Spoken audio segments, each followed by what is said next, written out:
Okay. Yesterday, we have learned about the... Good morning, everyone. God morgen, alle sammen. I går så lærte vi om... Yesterday, we learned about the nature of the antisemitism, Så lærte vi om naturen til antisemittismen. which is kind of plague, Som virus, kind of plague, virus. Like, en slags virus. yes, we said that it wanted first to trick the cell, getting inside, and second, it want to duplicate itself by using the cell. Så sa vi det, at det først må man lure cellen til å komme inn i cellen, og så bruker cellen dette viruset da, til å doble seg selv, eller formere seg selv. So we reminded the beginning of this virus, the protocol of Elders of Zion. Så gikk vi tilbake igjen hvor begynnelsen til dette viruset var, Sions vise protokollet. These protocols were started from Russia, Så disse protokollene de ble startet i Russland, impact strongly Adolf Hitler, og så ble de tatt videre av Adolf Hitler, distributed massively in America by Henry Ford, og så ble de distribuert veldig sterkt i USA av Henry Ford. Henry Ford was one of the most anti-Semitic people all over the world. Han var en av de mest antisemittiske menneskene i verden. Yeah. Today I don't think they own the car corporate. And they are bestseller in the Muslim world. Og de bestselgere i den muslimske verden. Especially amongst the Palestinians. Særlig blant palestinerne. This is a plague. Okay, virus. Dette en plage, eller en But pandemi. The first, yes, the first attacking of the cell, how did it trick the cell? Men hvis vi går tilbake igjen helt til hvordan dette viruset angrep celler, hvordan skjedde det? How did the virus first thing pretended to be a good organism, or organic mechanism, and get itself into the cell the first time? Så hvordan klarte viruset å lure denne cellen til å tro at det var en god ting, at dette viruset ikke var et virus, men det var en positiv ting? Think about it. If I will come just going in the street and tell, hey guys, you must hate this person. Hvis jeg gikk ut i gata og for eksempel bare sa Probably, folk så hat denne personen her, probably nobody listen. så ville antageligvis ingen lytte til det. I believe the basic nature of all of us, Jeg tror Is it at good? den grunnleggende naturen til alle, based on wishing to do good. at vi ønsker å gjøre det. But even if we look in one of the most famous examples for anti-Semitism in the Bible, Men hvis vi ser på et av de mest kjente eksemplene på antisemittisme i Bibelen, Pharaoh, King Pharaoh, kong Farao, he knew very well that the Egyptian remember the good Joseph that saved their country. han visste veldig godt at egypterne de husker alt det gode som Josef hadde gjort. So the verse tells us that Pharaoh, at the beginning of Exodus book, is telling his people, "Hava nitchakmalo." Let's do something sophisticated. Så det står helt i starten av andre Mosebok at Farao sier, la oss gjøre noe veldig sofistikert. He said it maybe to his ministers and consultants. Late, Kanskje til ministrene sine, rådgiverne sine. yes, our sages are telling us that the first time Pharaoh ordered the children of Israel to walk, he was walking with them. Så våre eldre vise, de forteller oss at det første gang Farao sa at det jødiske folk, Israels folk, skulle arbeide, så gikk Farao sammen med dem og arbeidet sammen med dem. And then he did the change slowly. He explains to his nation that it is in favor of them. not to hate Israel, it's in favor of his nation, his people. Så gjorde han det sakte, men sikkert lurte det inn. Han sa det at dette er til fordel for alle. Og han la det fram på en måte der det ikke var noe hat mot Israel eller jødiske folk, men at dette var en fordel at de var i jobb. Since then, all the anti-Semitic all over the world are getting into the cell by explaining their own people that it is for the world's sake and for their own good. Så siden den gangen der, så har det samme skjedd med alle typer antisemittisme. At det starter med at det blir presentert som noe som er til gode for det jødiske og det israelske folket. This is virus. First get in, then duplicate itself all around the world. Akkurat som et virus, det må lure celler til å komme seg inn, og deretter så formerer det seg. After saying that, I believe the medicine should work the same. The medicine, the cure for the hatred. Så etter å ha sagt det, så mener jeg også at medisinen, altså hvordan skal kurere antisemittismen, skal bruke den samme metoden. We need to work like the positive bacteria. There are bacteria that are good for our body. Vi trenger å lære av de positive bakteriene, for det finnes bakterier som er bra for kroppen vår. In Israel currently, we are facing a huge challenge of unity. Akkurat nå, i Israel, så står vi foran en stor utfordring når det gjelder enhet. Yes, the famous verse in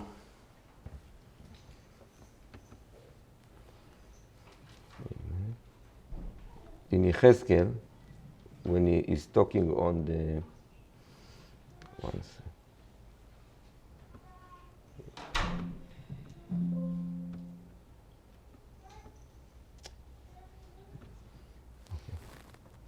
the famous verse in Yechezkel, Dette er det kjente verset i Esekiel. after the prophecy of the dry bones, Etterpå profesien om de tørre bein i dalen, is talking about make unity. så er det tale om å skape enhet In Israel. i Israel. Later on, I will expand it more than Israel. Etterpå så vil jeg forklare det mer enn bare Israel. So, at the first phase, the Yechezkel is telling us about the dry bones that physically should coming from the death valley back to life. Så første delen i Esekiel 37, så er det tale om de døde bein i dalen som kommer til live og reiser seg opp på beina. As a nation, we have seen it in the 20th century in our eyes. Så dette har vi jo sett med egne øyne fra 1920-tallet. Coming from the ashes of Auschwitz after 3 years to re-establish the state of Israel. Vi så at de kom fra asken fra Auschwitz til å reetablere Israel. The first technical phase of making strong state, going back to life as a nation, has achieved. Så den første fasen med å gjenopprette en sterk stat, den er gjennomført. Now, on this chapter, the prophet Yechezkel is telling us about the Messiah coming from David will rule all over Israel. Så i dette kapitlet så står det også om Messias som vil komme og regjere over hele Israel. But this is the last phase. Men det er den siste fasen. There is one more phase inside this chapter of taking the tree of Yehuda, Judah, and the tree of Joseph, Ephraim, back together. Det er en til fase i dette kapitlet, og det handler om at det er to staver. Den ene staven er for Juda, og den andre for Ephraim. Og at de to stavene, som når du holder i hver sin hånd, blir satt sammen til en stav. Okay, Joseph and Judah represent two streams, two mindset that walking toward Så Juda that state of Ephraim, Israel. de representerer to forskjellige måter å tenke på. To hovedstrømningslinjer som skal bli til ett. Joseph in Egypt, as Evan stated, is sending his brother, you just mentioned it, into the Goshen area. And he ran the country. Why didn't he wanted his brother to be with Pharaoh and all the Egyptians? Make a imagine of John Lennon, no borders, no nations. Why didn't he wanted it? Nå snakker han om noe som dere har hørt Eivind Gjerde har snakket om tidligere, så dette gikk litt fort for meg, men han snakker om Josef og brødrene, og hvorfor han ikke ville ha brødrene i Egypt. Kan det stemme? Eller blanda de med egypterne, separert fra egypterne. Ja, Det skulle være i Gosen. at han ville at israelittene skulle bo vekke fra egypterne. Og så nevner han på John Lennon, som sang The Imagine. Imagine. Takk. Joseph knew that in Goshen, when they be aside, they will manage to keep themselves as a nation. Så Josef han visste at når de bodde i Gosen og holdt seg for seg selv, så ville de opprettholde det å være en egen nasjon. He even advised them, if Pharaoh will ask you questions, answer him, what are you doing, in order that he will send you to Goshen. He advised his brother to emphasize the fact that they are shepherds, because the Egyptians worship the sheep. Så Josef han anbefalte de å si at de var sauegjetere, fordi at det var en stygdom for egypterne, sånn at da ville de sørge for at de måtte bo vekke fra egypterne. Så han var veldig klok i måten han gjorde dette på. But Joseph himself remains in the palace and run the country. Men Josef selv, han ble igjen i palasset og regjerte i landet. Without giving up any of his Jewish character. Uten at han ga opp noe av sin jødiske karakter.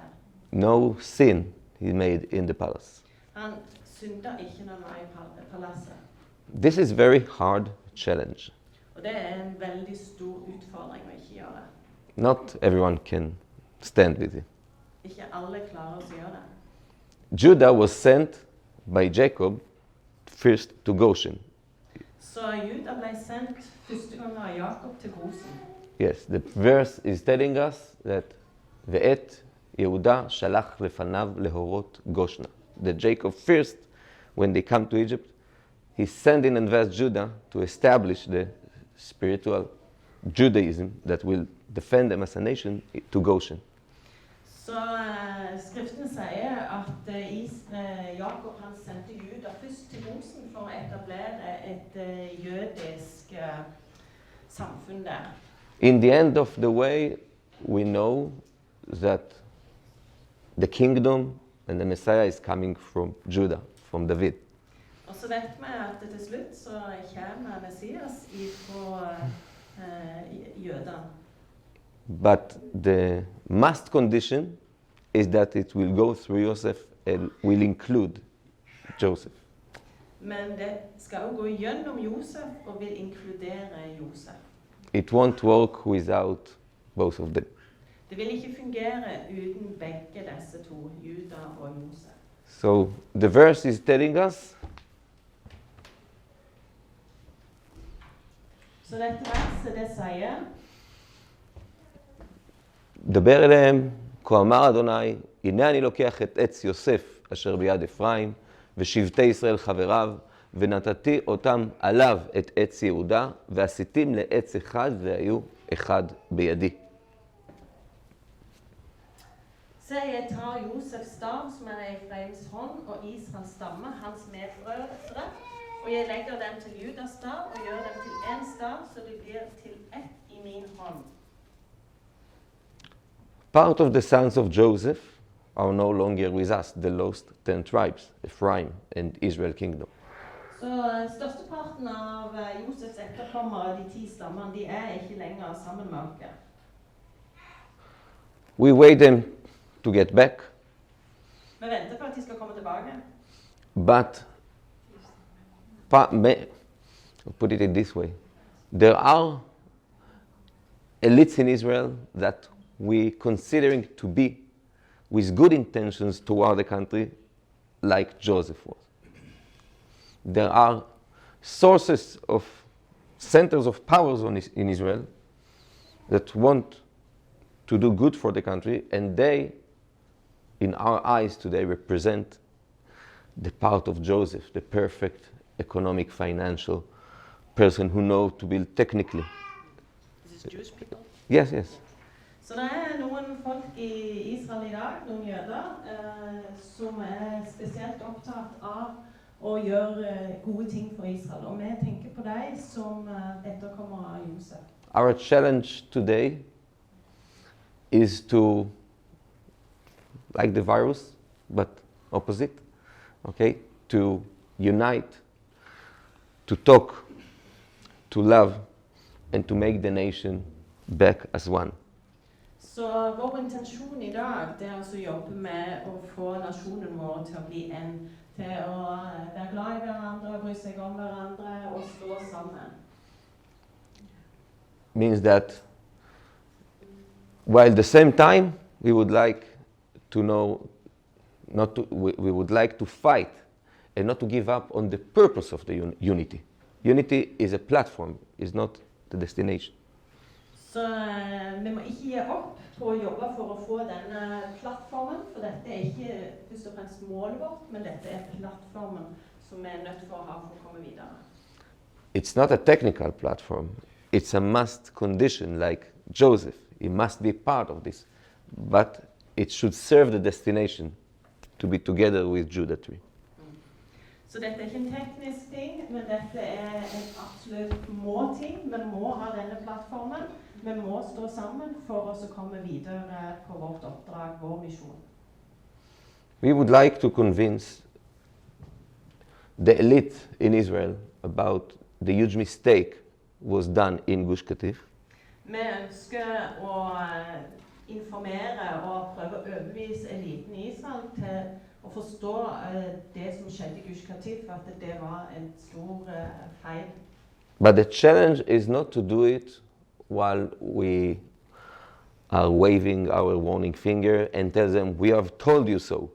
Men måten å gjøre det på ikke å si at vi har fortalt dere dette og holde pekefingeren oppe. We are looking for a way to combine the message with the virus of love.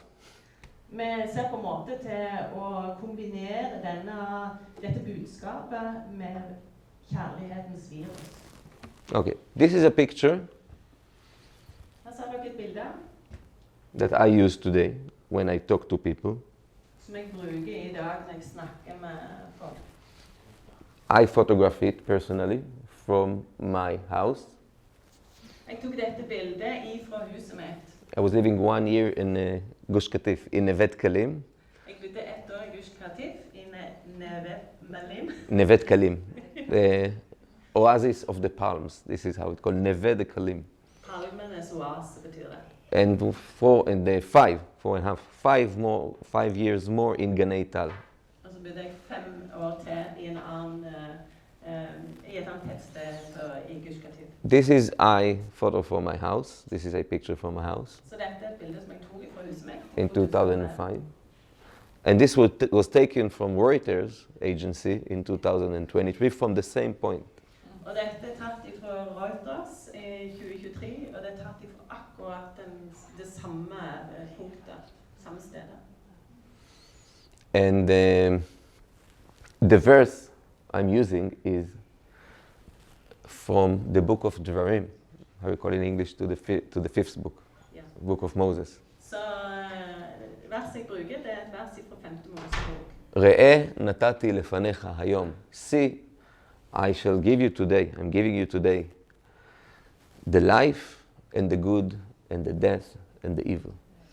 Se, jeg viser deg i dag livet og døden, det gode og det onde. And by the way, it's evil and sad also for them to Se, be. det vondt og trist også for disse. We believe we fight not against the Palestinians, but in the sake of the entire world. Vi tenker at vi kjempe mot palestinerne, men for hele verdens skyld. This is one of our challenge today for the unity. Dette en av utfordringene våre i dag. Let me show you a short movie regarding unity in Israel. Så nå vil jeg vise en liten video om dette med enhet i Israel. One sec.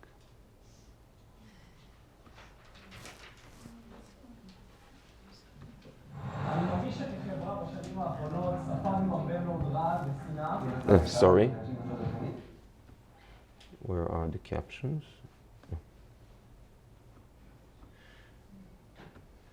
אני מרגיש שכחברה בשנים האחרונות ספרנו הרבה מאוד רעד ושנאה. בצד אחד, הרגשתי בצד השני, ושימורים לא אחים. הרגשתי שיש פה שוני מאוד גדול, הרגשתי שהעתיד של המדינה שלנו בסכנה. אתה רואה את הפערים, אתה רואה את המרחק. זה לי ברמה אישית גרם לי להרבה שנאה. המרחק הזה שיותר מאוד היה לי פשוט. כל אחד רואה בצד השני איזשהו איום קיומי וערכי על עתיד המדינה. אני אסף שרון, בן 18, מעמק חפר, אח בכור לשתי אחיות. 18 years. 5 אצבעות. בנוסף אני מאוד אוהב אומנות, קולנוע, צילום. אני יוסף יחמן, אני גר בבית דניאל, לומד בישיבת חורב בירושלים. אני נמצא כבר חצי שנה בארגון הנפלא כור הנוער. לפני המלחמה היינו 7 אחים, ומתעצה את הרצח. אנחנו איבדנו את אח שלנו בפריים. אפרים לחם והציל חיים במחיר חייו. בשבת האחרונה שהוא חזר אליי הביתה, אפרים אמר לי, אני רוצה לכתוב ספר על שמירת הלשון החילונית. אפרים מבין שאם ניקח את היסודות המהותיים של שמירת הלשון, שלא לדבר רע, ולחפש את הטוב, מה אני יכול ללמוד מהם? מה החוזקות שלהם שאין לי? וזה לא רק שחילונים צריכים ספר כזה, גם הכל תנועה בעם ישראל צריכה את זה. אם כולנו נאמץ את זה, שנגיע לחברה מתוקנת. ניגשתי לאפרים, אמרתי לו, רוצה לעזור לך. אז אפרים אמר לי, אל תחכה, תתחיל, אני כבר אחזור, שלחתי לו הודעה שלמה עם כל מה שאני חושב על הרעיון הזה, ויום אחרי זה נסענו לבלינסון. בלינסון is a hospital.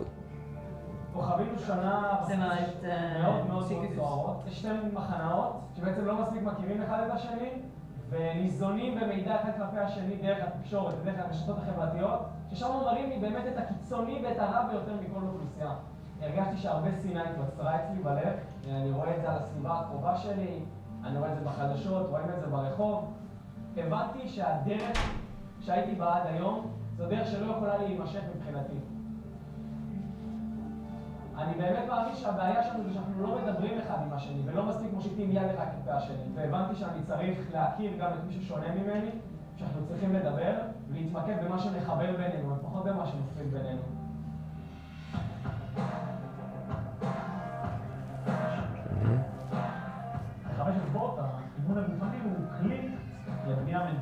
Okay.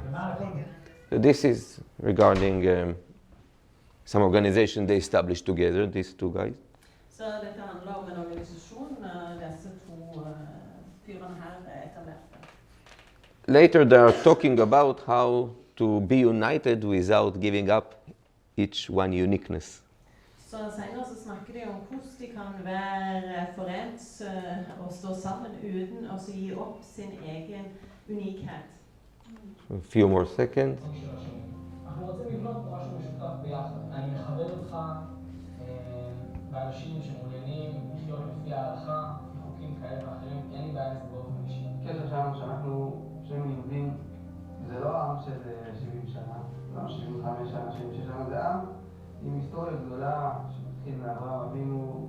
הסיבה היחידה, הצדקה היחידה לדעתי, שיש לנו לגור בארץ הזאת, בלי הקשר ההיסטורי, אין לנו שום שייכות אליה, זה גם חייב לקבל איזה מקום במעשים שלנו. ברגע שאתה רואה טוב, כאילו, המדינה הזאת תתנהג כמו כל מדינה אחרת, אז מה ההבדל בינינו לבין הערבים לגבי השייכות לקרקע הזאת? ואז אנחנו חבורה של כובשים שבאו וסתם נמצאים פה. לכפות פה חוקים דתיים מסוימים. Okay, see an example? They are trying to be together. They establish an organization together. Dere ser her et eksempel på hvordan de prøver å finne ut av dette og finne felles grunn å stå på. But De they still, starter en organisasjon sammen. but they still talk. They not agree one each other. Men de diskuterer fortsatt. De er ikke enige. The religious guy is explaining him many of the things I have talked with you here. Så den religiøse fyren her forteller mange av de tingene som jeg har forklart dere her i løpet av denne helga. This is the tree of Joseph and the tree of Judah. Så dette her er Josefs tre og Judas tre de representerer. Together. Og de står sammen.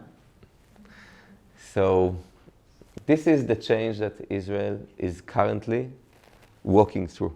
Så dette er utfordringen som Israel akkurat nå står i og prøver å jobbe seg gjennom. Let me put it in a little bit wider context.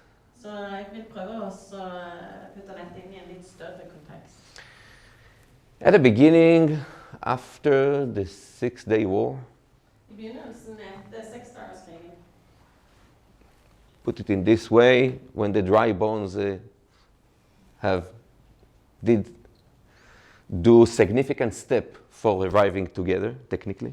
så hvis vi ser det på den måten at disse tørre beina de har gjort et stort steg fremover for mot å bli en enhet, The process has just started.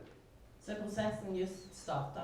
The first wave in Israel of non-religious, very secular people going back to God Så den første store bølga med sekulære jøder som ikke trodde, ikke var religiøse, at de kom tilbake til Gud, has started then, during the 70s. den startet da i 70-årene.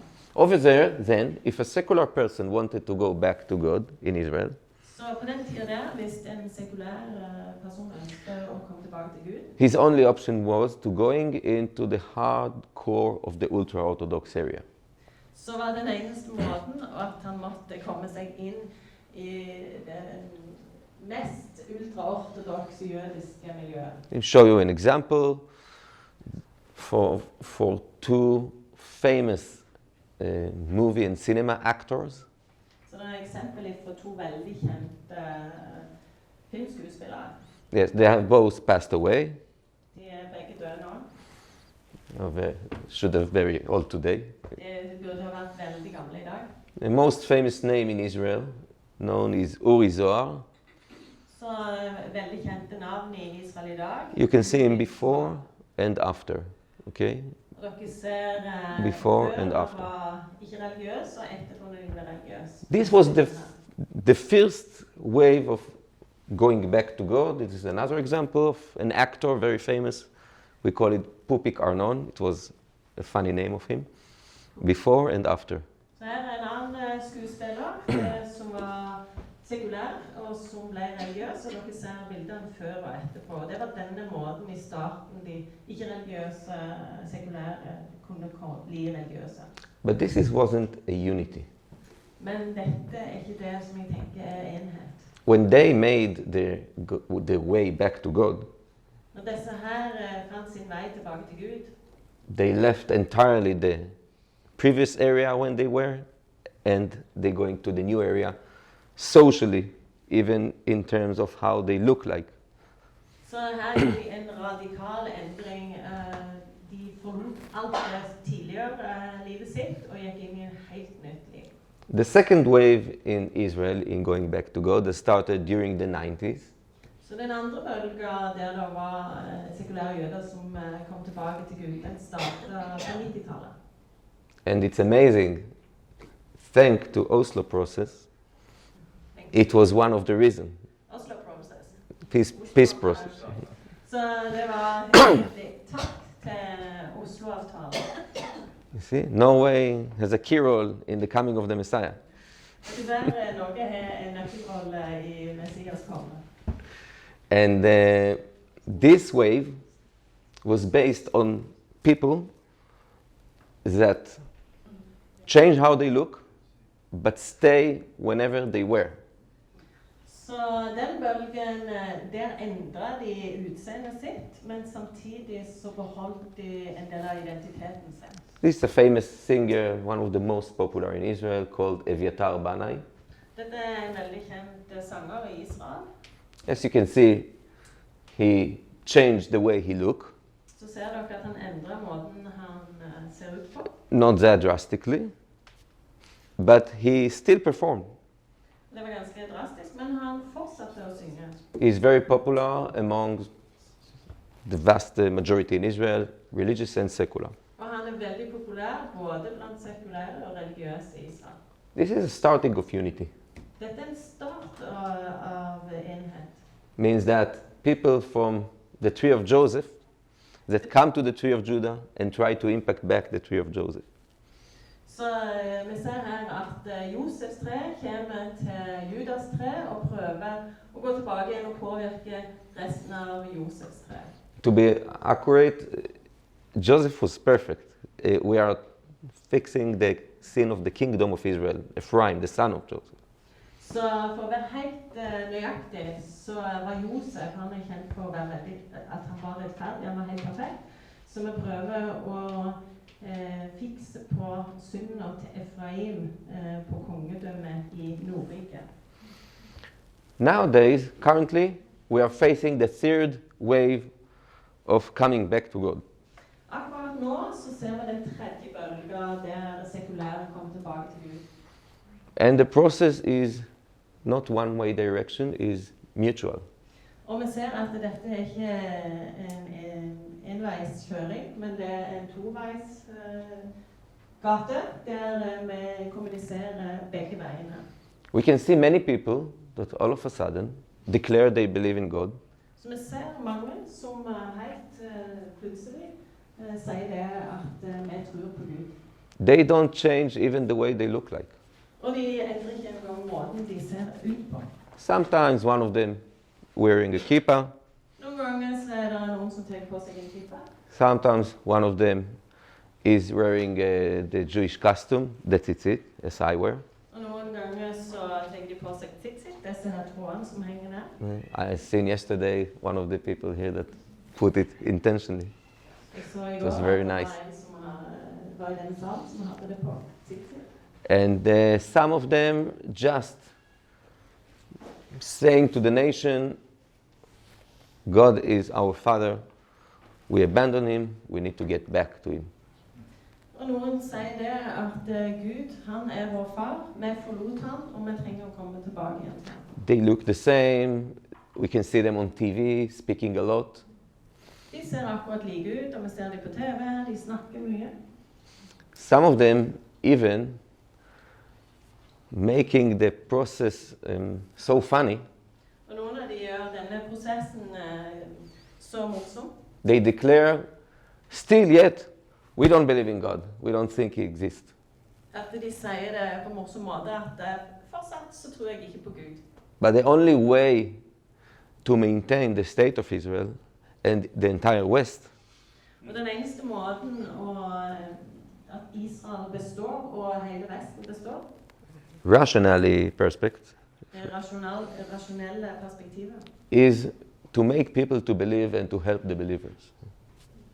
til å få folk til å tro og beholde trua. Let me show you.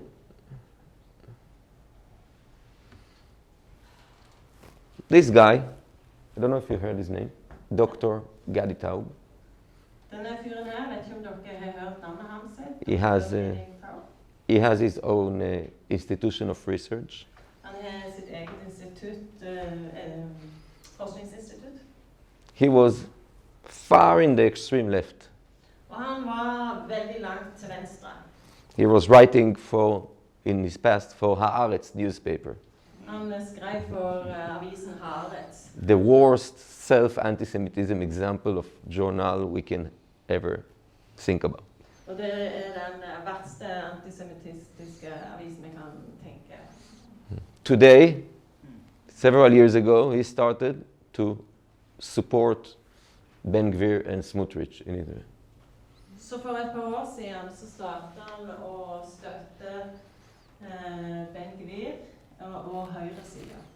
He, as you can see, has 2 earrings. Dere ser han har øreringer i ørene. He married to non-Jewish women. Han gift med ikke-jødiske damer. But he changed his entire point of view. Men han endret hele sin måte å se ting på. He said that although it is very hard for him to believe in God, Han sa det at selv om det veldig vanskelig for han å tro på Gud, only believing in God will save the state of Israel. så sa han at den eneste tingen som kan redde staten Israel, det er å tro på Gud. Will pose the required energy against the challenge of the Islam. Og det er dette som vil sette i stand energien og det som må til mot islam. He also preached to people in Europe to get back to Christianity if they want to save Europe. Og han snakket til og med til Europa at dere må tilbake til kristendommen for oss å redde Europa. He's a very talented person. Han er en veldig smart person. He has a whole research institution on his name. Han er en helt forskningsinstitutt som er kalt med sitt navn. Machon Taub, it's called, the Institution of Taub. And here he is talking with a British Jewish philosopher, Og her så snakker his name? Gadi Taub. Gadi Taub. I will show you in a while. Here is talking with a famous British philosopher Her snakker han med en kjent britisk filosof who called Melanie Phillips. som er kalt Melanie Phillips. She's the same as him. She is Jewish but totally secular in the deep left. Hun er akkurat som han var. Hun er jødisk, sekulær og helt på venstre side. And she said that she started to believe in God because she realized this is the only way to cope with the challenge. Og hun sa det samme, at hun begynte å tro på Gud, fordi at hun ser at det er den eneste måten å håndtere denne situasjonen på. It's written in Hebrew here, why only Jews and Christians can stop the West from getting suicide. A conversation with Melanie Phillips. Så her står det at hvorfor det er kun jødedommen og kristendommen som kan stoppe Vesten ifra et sosialt selvmord. Gadi started recently, a few years ago, his own YouTube channel. Han startet for noen år siden sin egen YouTube-kanal. He has over there fascinated interviews, Og han har veldig mange fascinerende intervju på YouTube. very deep. Dype intervju. And he's one of the most influencing people in Israel in terms of not talking to the masses, but generate a deep new form of thinking to other influencers. Så han er en av de mest influensrike personene i Israel akkurat nå. Ikke når han tenker på de største massene, men på det å få særlig disse andre influenserne til å tenke på en annen måte. Let me show you a few seconds. Det skal vise dere. In your interpretation of what the cure is, what role sorry, does religion in the general and the Jew, the Caption. real shocks that Western culture had to absorb, and these are World War I and World War II in a modern sense. After that, you see all the art that says that life is meaningless and all that, and the Holocaust, of course, in it. So the Jews are on again.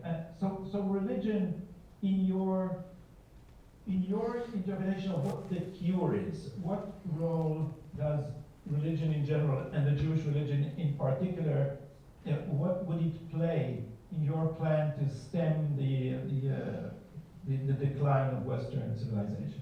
Yeah, I mean, I say in the book, I'm not trying to convert people to any kind of religious practice, but what's been lost, and I think to such disastrous effect in the West, is the idea that the things that we hold so dear in the West are nothing to do with biblical religion, and we can sort of make them up as we go along, and we can replace them, and that has led the West into a ruinous trajectory in which the West is basically losing the plot completely, and so we collectively have to get back to that biblical settlement. Now, does that? Okay. Did you understand? Yeah. She's a brilliant philosopher. Hun en sister. veldig smart og intelligent filosof. In Israel, we have several much more like this. Og i Israel så har vi flere som på linje med denne. I don't know if you heard the name Irit Linor. Har dere hørt om Irit Linor? She is a superstar in Channel 14 in Israel, if you have the chance to watch. Hun en veldig kjent person på en kanal i Israel. The same like Gadi Taub. She's a philosopher, she was left-wing extremist, and now she's Og sammen, lover of God extremist. og sammen med hun andre som var en ekstrem venstre radikal, mens nå har blitt en gud radikal. She is living in Tel Aviv, Hun bor i Tel Aviv, didn't change anything of what she does. og hun har ikke endret på noen ting av det hun har gjort. She said that she started to practice what she can in terms of religious Jewish commandment in her house, but she's speaking publicly different. She have not changed any Jewish custom in her She changed a little bit. Okay. Hun bare endret litt på sånn jødiske skikker i huset sitt, men hun endret totalt på måten hun snakker. But she's speaking completely different. Ja, snakker fullstendig annerledes. And by the way, this is mutual process because there is an accelerated process of Israelization among the ultra-Orthodox public. Og dette er ikke bare en prosess som går blant de sekulære, men det er en felles prosess som også går blant de ultra-ortodokse, der de også er i bevegelse for å møte. You can see them dancing with a tikva many times. With a tikva. Yes, bunch of yeshiva students, ultra-Orthodox, they wave Israel flag and sing a tikva. And although the internal sharp debate, they are going to the army in more and more numbers. A real unity. Not social unity, not just self-unity like was in the 90s, but real unity. No labeling people by clothes of ultra-Orthodox, not labeling people for what social public they are coming from. A real unity of Etz Ephraim and Etz Yehuda. Because the ultra-Orthodox, before they didn't sing Hatikva and wave Yes, Israeli flag. not all of them, it's a process. Yeah. Yes. Så det som har skjedd er at de ultraortodokse, som ikke nødvendigvis er våre sionister, de har ikke nødvendigvis viftet med det israelske flagget eller sunget nasjonalsangen, de er flere og flere nå som gjør dette. Synger den israelske nasjonalsangen og vifter med flagget. Sånn at vi ser at det her er det en prosess, ikke bare blant de sekulære, men også blant de ultraortodokse, der de nærmer seg hverandre. I have not that much time, so I will end with few things that maybe will make it a bit clearer to you. I don't have time to show you whatever I wanted.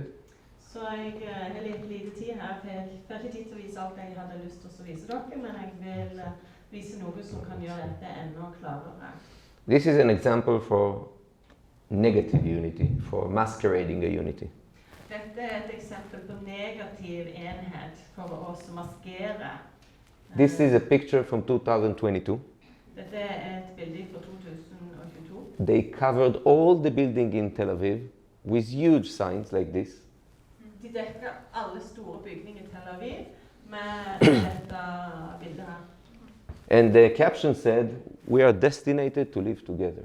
Og teksten står at vår skjebne er å leve sammen. And who funded it? Og hvem var det som ga midler til dette? USAID. USA. This is not unity. This is fake, by plenty of money. But this is kind of unity I want to show you. Maybe a new song that you can learn. Den enheten som jeg vil vise dere. A new song you can learn together with me.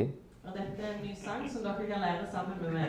I will start it in a while. What you see here is the rehabilitation wing in Tel HaShomer Shiba Hospital in Israel. Og dette er altså den rehabiliteringsavdelingen på Shiba-sykehuset. This is from this Shabbat, this Saturday, yesterday. Dette er fra i går, fra sabbaten. nå denne helgen. I will translate to what they sing. Maybe we can sing it together. Jeg skal oversette det som de synger. Kanskje vi kan synge det som de synger.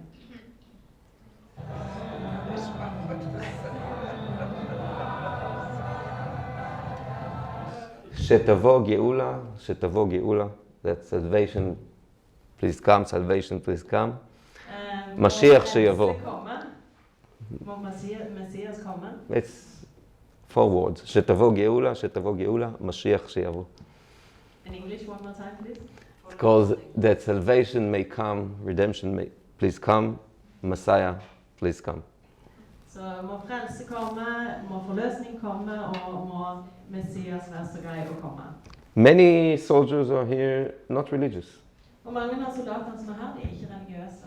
but we are in accelerated process of Joseph and Judah coming Vi together. er i en prosess der Josef og Juda kommer sammen. Let me show you. Skal jeg lese det her?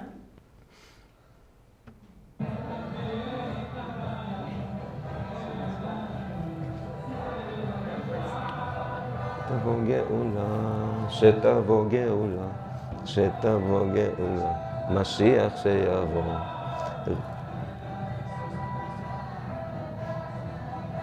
ריבונו של העולם, הושיע את עמך, ריבונו של העולם, הושיע נא. Oh Lord, save your people. Oh Lord, please save us.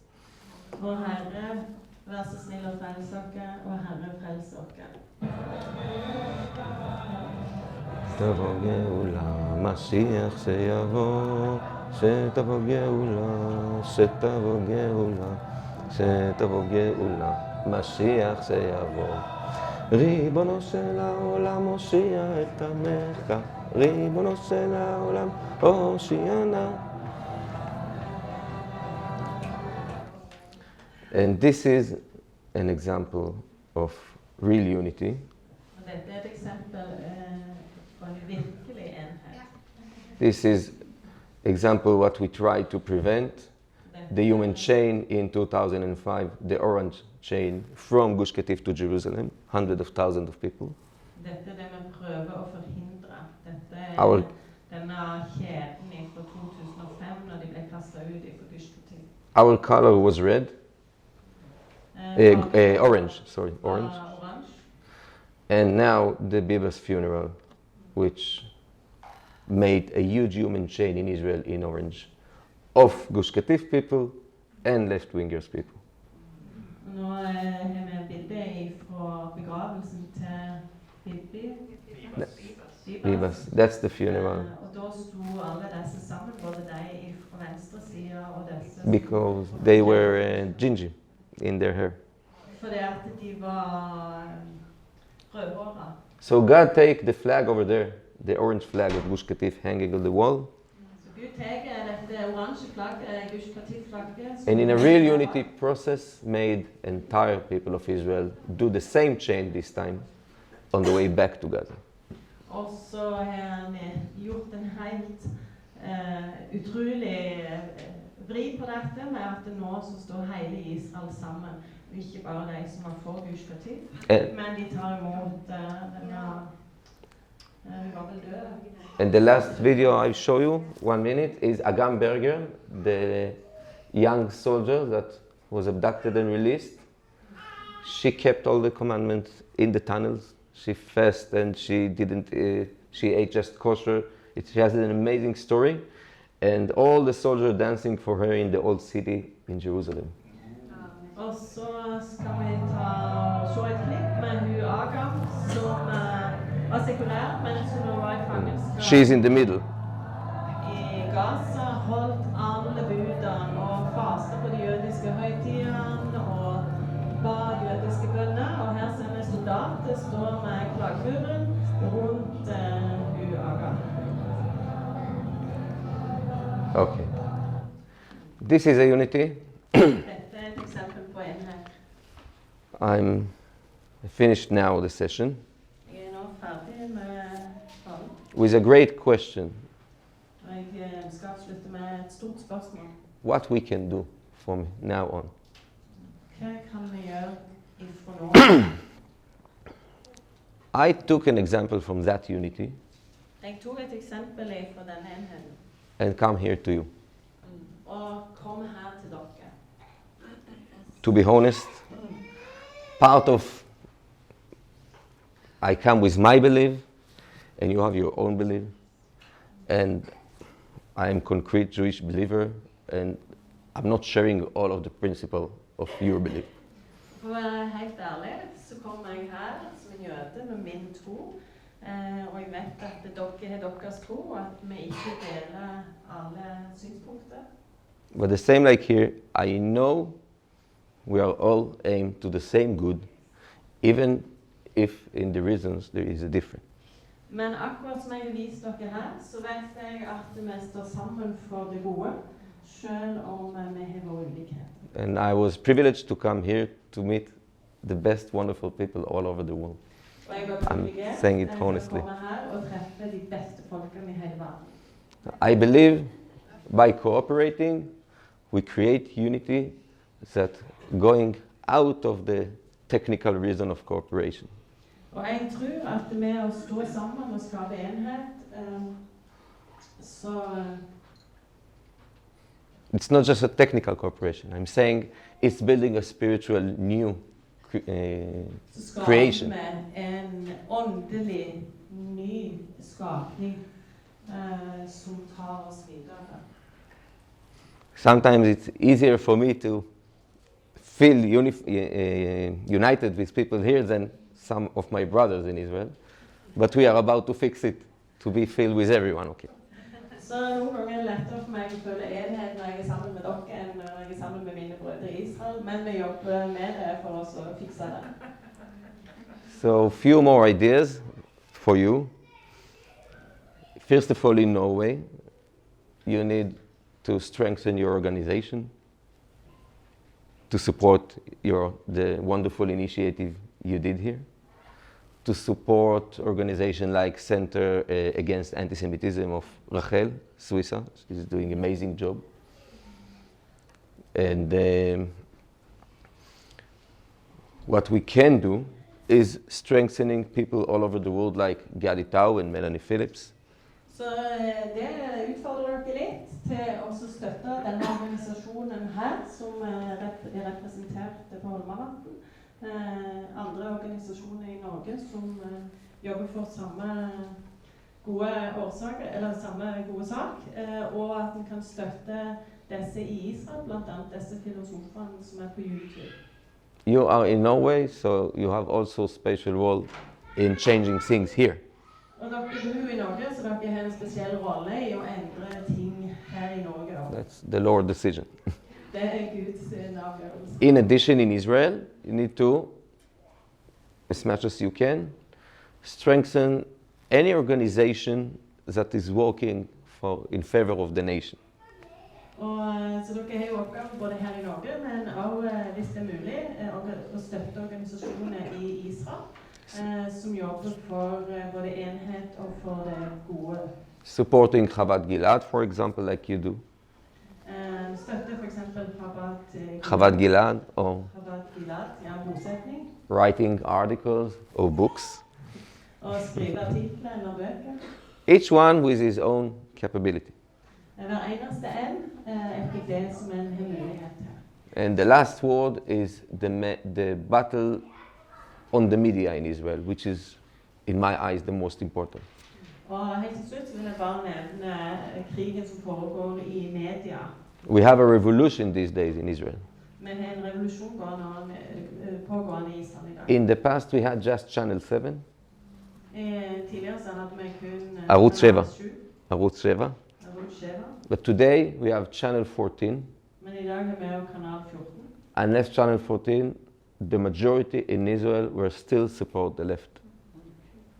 And unless Channel 14, which is like Fox News, the majority in Israel, Kanalen så vil fortsatt mesteparten av israelerne støtte venstresiden. channels like Gadi Taub, I can send you the link later. Another media platform I haven't talked about is in Judea and Samaria, Hakol HaYehudi, the Jewish Voice. They made unbelievable media job. Og en annen kanal i Judea, som den judeiske røsten, som også gjør en utrolig jobb. An organization like Chonenu of Nati Rom that was here last year. Organisasjonen til Nati Rom som var her sist år. These are few ideas I'm sharing with you, what we can do more. Dette noen få ideer som jeg deler med dere om hva vi kan gjøre. Thank you. Enda mer enn det vi gjør i dag. Thank you very much. God bless you all. Tusen takk. Can I ask you, is it possible to get channel 14 in English? I see it only in Hebrew. I don't know. I will try to find out. Yeah. And Yes, they changed the whole mindset in Israel. Today, Netanyahu ignoring all the media, unlike in the past, and make interviews just to Channel 14. Yeah. And